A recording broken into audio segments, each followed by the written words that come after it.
खुशामदीद नाजरीन, आप देख रहे हैं हिंदुस्तान डेली के लिए मुंबई से ब्यूरो रिपोर्ट। नाजरीन, इससे पहले की खबरों में आगे बढ़े, आइए नजर डालते हैं आज की 3 बड़ी हेडलाइंस पर। समुद्री तटों व विसर्जन स्थल पर विशेष तैयारी, कड़ी सुरक्षा में आज गणपति विसर्जन, परिंदा भी पर नहीं मार सकता। इंटरनेट पर सुसाइड सर्च कर रहा था युवक, इंटरपोल के अलर्ट करने पर मुंबई पुलिस ने बचाई जान, टेंशन में था व्याकेत। अपात्रता मामले पर 28 नवंबर को अंतिम हियरिंग, 20 अध्यक्ष ने घोषित किया कार्यक्रम, 6 से सुनवाई होगी शुरू। देखा नाजरीन, ये थी आज की 3 बड़ी हेडलाइंस। अब बढ़ते हैं खबरों की जानिब। आज अनंत चतुर्दशी को गणपति को विदाई देने की जोरदार तैयारियां की गई है। गौर सारस्वत ब्राह्मण सेवा मंडल, जीसीबी, लालबाग के राजा, चिंतामणि, गणेश गली, अबुदया नगर से लेकर तमाम बड़े गणेश मंडलों की सार्वजनिक गणेश प्रतिमाओं के निकालने वाले जुलूस को लेकर BMC police, traffic police, railway, best, home guard, fire brigade, स्वास्थ्य विभाग की ओर से विशेष तैयारियां की गई है। समुद्री तटों पर भी सुरक्षा के व्यापक इंतजाम किए गए हैं। गणेश विसर्जन का भव्य उत्सव देखने के लिए न केवल मुंबई बल्कि देश विदेश से गणेश को मानने वाले भक्त आते हैं। इस भीड़ को नियंत्रित करने के साथ ही कोई अप्रिय घटना न घटे, इसके लिए संबंधित एजेंसियों पर भी काफी दबाव रहता है। इस साल 5000 सीसीटीवी कैमरे के साथ चप्पे चप्पे पर नजर रखी जा रही है। मुंबई महानगर पालिका प्रशासन ने गणेश सार्वजनिक शांति और भाईचारे के साथ संपन्न हो, इसके लिए 10,000 कर्मचारियों की तैनाती की है। इसके अलावा 71 नियंत्रण कक्ष, 198 कृत्रिम तालाबों के साथ अन्य सुविधाओं का प्रबंध किया गया है। बीएमसी ने गणेश प्रतिमा विसर्जन के लिए 69 प्राकृतिक स्थलों के साथ 198 कृत्रिम तालाबों के साथ अन्य सुविधाओं का प्रबंध किया गया है। बीएमसी ने गणेश प्रतिमा विसर्जन के लिए 69 प्राकृतिक स्थलों के साथ 198 कृत्रिम तालाब की व्यवस्था की है। विसर्जन के लिए समुद्री तटों पर 468 स्टील प्लेटों की व्यवस्था की गई है और विभिन्न स्थानों पर 46 जर्मन राफ्ट की भी व्यवस्था की गई है। हर तरफ पुलिस का तगड़ा पहरा लगा हुआ है।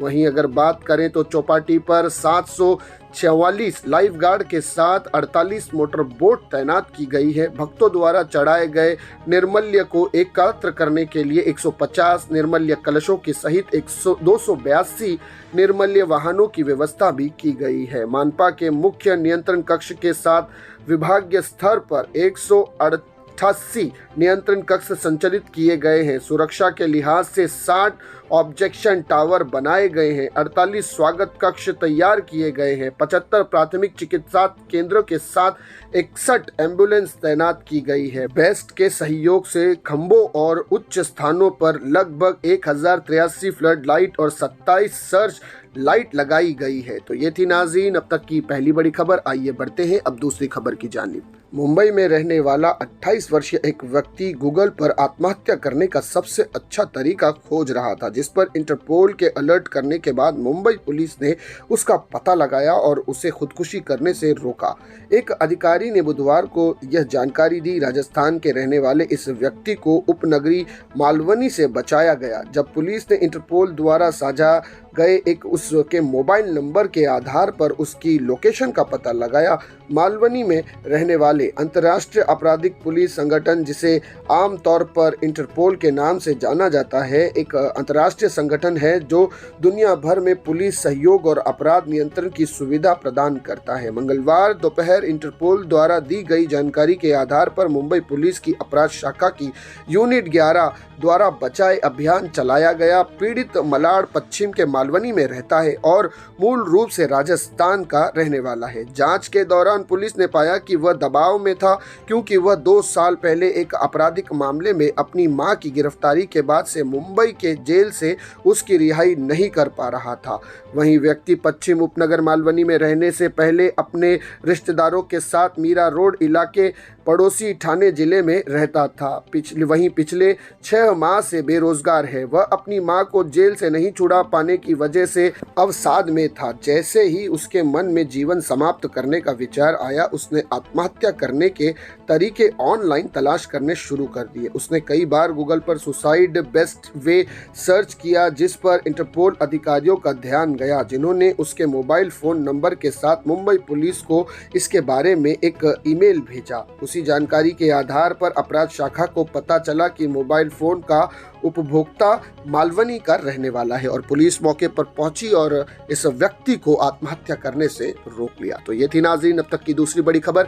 आइए बढ़ते हैं अब आखिरी खबर की जानिए। महाराष्ट्र विधानसभा अध्यक्ष राहुल नार्वेकर ने सीएम एकनाथ शिंदे समेत 16 विधायकों की अपात्रता के बारे में सुनवाई को लेकर टाइमलाइन की घोषणा कर दी है, जो कि इस प्रकार है। 6 अक्टूबर 2023 शिंदे समूह के वकील 23 सितंबर को उद्धव गुट द्वारा दायर अतिरिक्त हल्फनामे पर अपना जवाब दाखिल करेंगे। 13 अक्टूबर को सभी अयोग्यता याचिकाओं पर एक साथ सुनवाई की उद्धव गुट की मांग पर 23 सितंबर 2023 को दायर याचिका पर दोनों पक्ष अपनी दलील पेश करेंगे। शिंदे गुट सभी याचिकाओं की एक साथ सुनवाई का विरोध कर रहा है। 13 अक्टूबर से 20 अक्टूबर तक दोनों पक्षों के अधिवक्ताओं को सरकार दस्तावेज का निरीक्षण करने, अपात्रता सुनवाई के संबंध में विधानसभा सचिवालय में दायर आदेशों, सरकारी दस्तावेजों को हासिल करने का अवसर मिलेगा। 20 अक्टूबर 20 अध्यक्ष ठाकरे गुट द्वारा सभी अयोग्यता याचिकाओं पर एक साथ सुनवाई की मांग पर दोनों गुटों की दलीलों को सुनने के बाद अपना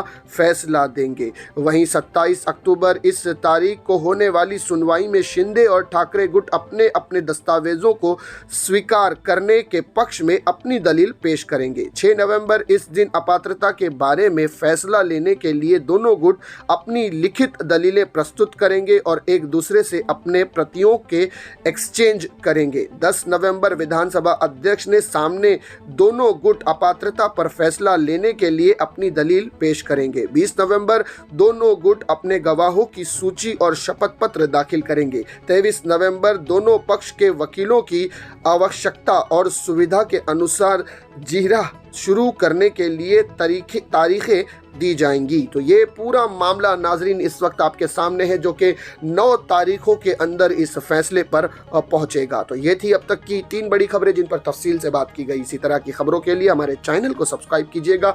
मैं सिराज शेख हिंदुस्तान डेली से फिर मिलूंगा किसी अगली खबर के साथ। तब तक के लिए जय हिंद।